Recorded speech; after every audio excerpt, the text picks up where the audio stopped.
Alright, what's going on, guys? Welcome everybody back to another video on the channel. Hope you're doing well. So in this video, we're going to be looking at a couple of different high round strategies that you can use. Now, we're going to be explaining how to set each and every single one of them up, how they work, and how you can have the best chances at survivability in these strategies. And most importantly, we're going to go over about 3 different ones that all are catered towards a slightly different playstyle and can be ran with either just by yourself in a solo game or with multiple people in a co-op game. So either way you want to high round, this is going to go over all the different techniques that you need to know, and it should help you get a lot higher rounds much easier in D Machine. And really quick, before we get started, if you enjoy the video or learn anything from this, I would really appreciate a thumbs up, and definitely make sure to subscribe if you're new to the channel. If you enjoy Cold War Zombies, then make sure to stick around, as I have plenty more cool stuff coming your way in the very distant future, so you're definitely not going to want to miss out on that. So we're going to begin today's video explaining the strategy that you're seeing on screen right now, which is personally my preferred way to play high rounds on D Machine, and I'm going to show you exactly how it works and how you need to set it up. Really, the only crucial thing to know, first and foremost, is to not open the pink door and spawn. You can open up the one just behind the crafting table, and that works much better.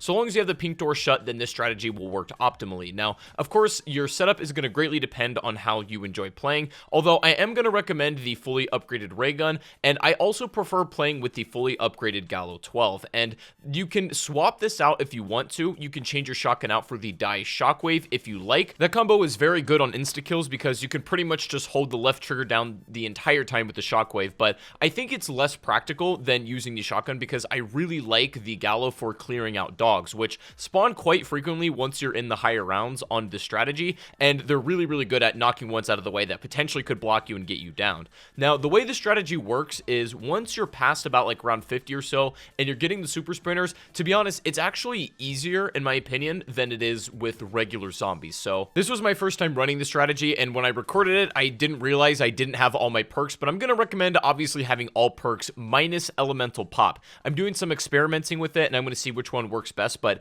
Deadwire in this strat is a no-go because if you shoot a zombie, it's going to freeze them in a really unfortunate place, and that will honestly get you killed more often than not. So I recommend pretty much no elemental effects because you don't really need them. For the most part, you're going to be relying a lot on your war machine, which you can buy from the crafting table. Once you get to about a relatively higher round, you should be able to buy war machines over and over again with virtually no problem. And then after you shoot 3 war machine shots at a time like you'll be seeing in this gameplay, you can then go in and clear out the rest of the zombies with your ray gun and sort of mop up the rest of the ones that have low HP. After that, you need to return exactly to the middle of the pond again. You don't have much time to mess around as they're going to respawn almost immediately. Now again, I only recommend shooting 3 war machine shots at a time because 3 usually gets the job done, and it ends up being an even number where you'll go from 3 to 0, and then you can just immediately turn around and buy another war machine before you get respawns, and it's extremely useful that way. Your lethal equipment doesn't really matter in my experience. You can run whatever you like or just whatever you happen to find on the ground,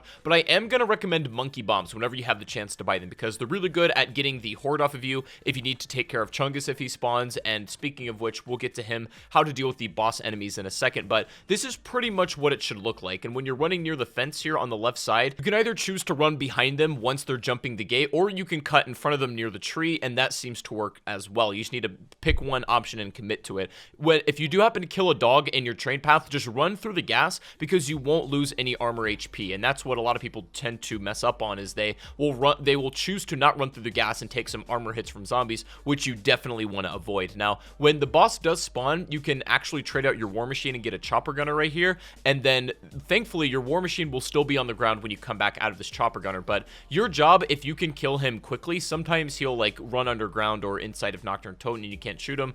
If he does that, you can just buy another chopper gunner, but you pretty much just want to wear him down with this, or you can split him first with a ray gun while you have your main horde, and then you can buy 1 chopper gunner to take out the 2 megatons, because those guys are actually a little bit more dangerous than just the one Chungus himself. If it wasn't already clear, I'm going to recommend Aether Shroud as your field upgrade for this particular strategy, and obviously this is pretty much a get out of jail free card so long as you have it charged. And interestingly, even while you're in Aether Shroud, if you begin to get kills and and, take out zombies while you're in the effect, it will still begin to recharge your field upgrade, which is really interesting. But the strategy requires you to pay attention to all of your resources and micromanage and have good movement. So it's definitely one of the more intricate high round setups in this game, but I think it's definitely one of the most rewarding and it's the most fun. It's not necessarily the fastest strategy to get to 100, but not only is it relatively safe, it's reliable, and it's also a lot of fun. And you'll learn a lot how this works just through experience and then,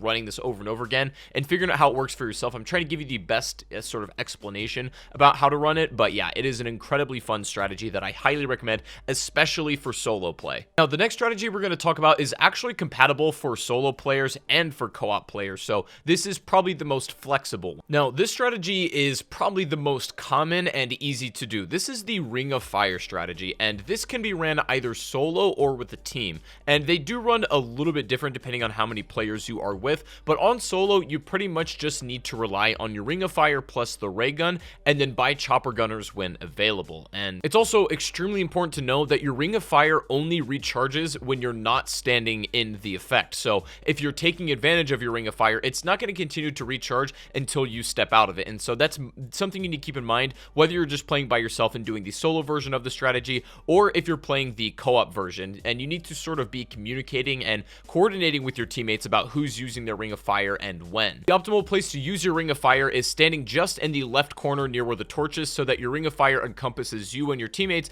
but also gets that left spawn that these zombies will not only come from the front, but every once in a while on that left side of you. This strategy is not only useful because it's incredibly easy to do co-op, and if you have a ray gun or if you have multiple teammates with ray guns, it's pretty much impossible to die. You can get around 100 so long as you have the time to do it, even with 4 players. The strategy is almost unbelievably easy, and I don't know if this is going to change at all. Like, there's been a lot of controversy about how viable the strat is and whether it should be considered an exploit or not. Either way, the most important element to this strategy is make sure that you're communicating. If your teammates are accidentally using their Ring of Fire at inappropriate times, or some of your teammates are burning them at the same time, then you can get easily overrun by zombies. It's not a completely foolproof strategy, and there is a little bit of intricacy involved in when you need to use everything, especially with other people. With solo, it's up to your discretion, and that's going to come with experience. Chopper gunners are also useful in the strategy, especially when bosses spawn. However, if you're playing with co-op, or if you have the solo Ring of Fire and the ray gun,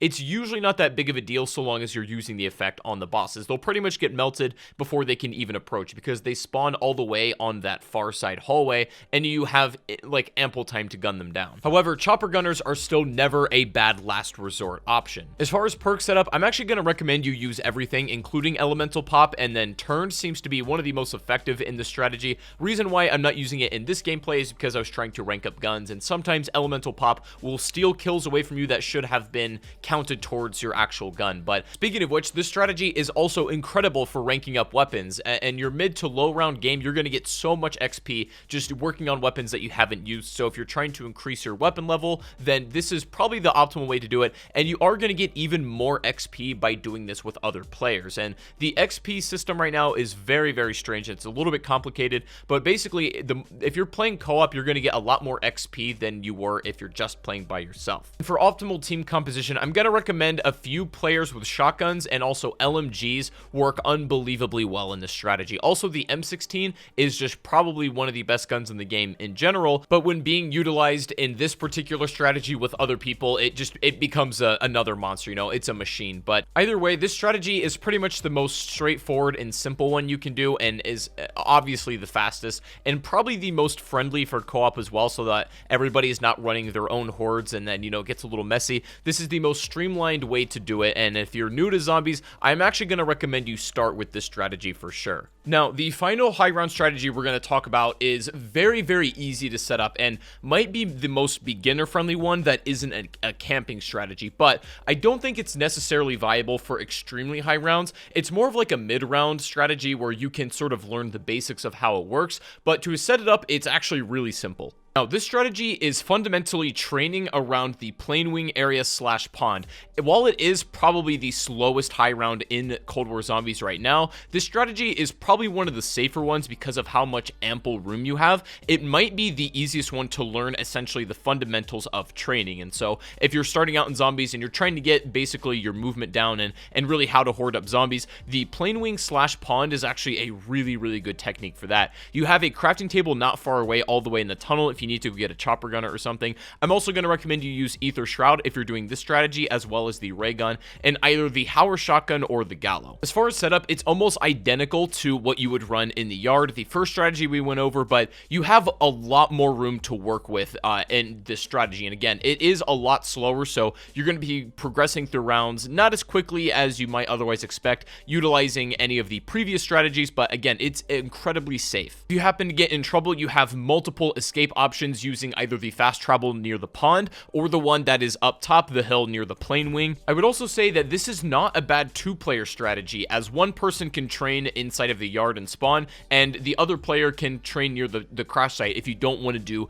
the camping strategy. So it gives you a little bit more different ways to play the game if you just tend not to like one of the previous strats that we talked about. But that one is going to be pretty straightforward and simple, and again, very strongly recommended to beginner players who are learning how to train because it doesn't really punish mistakes very hard, and you get a lot of room for mercy essentially. So it's definitely good to begin if you're starting out in Cold War Zombies and you're a beginner player. But anyways, those are going to be the most effective high round strategies you can use in Cold War Zombies right now. If you have any other strategies you would like to share, then definitely leave them down below in the comment section. But I hope this was able to help you. I hope you learned a little bit from this, and if you did, please make sure to give the video a thumbs up. That would be insane. Subscribe if you're new to the channel, of course, before you go. And I do stream zombies almost every single day over on Twitch. If you don't already follow me, link to that will be inside the description. I'd appreciate if you come say hi, and we'll hang out over there. But anyways, hope you guys have a good rest of your day, and I'll see you all on the next stream or the next video. Take it easy, and peace out.